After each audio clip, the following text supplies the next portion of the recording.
కాకినాడ జిల్లా జగ్గంపేట స్థానిక గోకవరం రోడ్లోని నూతన షిరిడి సాయి ఆలయంలో ఈ నెల 12వ తేదీన నిర్వహించే షిరిడి సాయిన దత్తాత్రేయ స్వామి గణపతి స్వామి విగ్రహ ప్రతిష్ఠ మహోత్సవానికి శనివారం జగ్గంపేట మండల టీడీపీ అధ్యక్షులు జీనుమణి బాబు విజయలక్ష్మి దంపతులు విగ్రహాలతో ఊరేగింపు నిర్వహించి అనంతరం హోమం నిర్వహించారు. నూతన విగ్రహాలకు క్షీరాభిషేకం, జలాభిషేకం, ధాన్యాభిషేకం నిర్వహించి మండపారాధన కార్యక్రమం నిర్వహించారు. రేపు ఉదయం ఈ విగ్రహాలను ప్రతిష్టాపన కార్యక్రమం నిర్వహిస్తారు.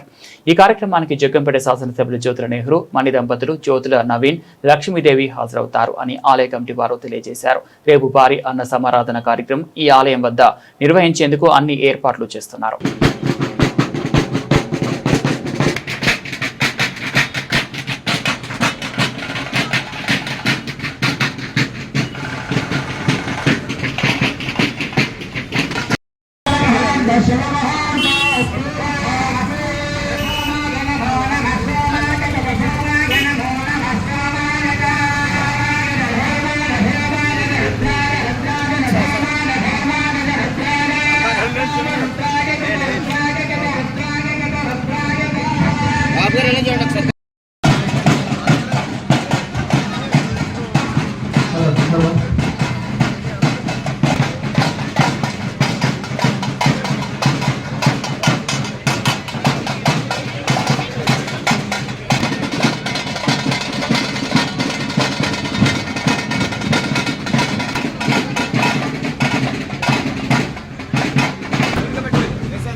నేను చెప్తాను, మీరు వచ్చారు నాకు అర్థమైంది.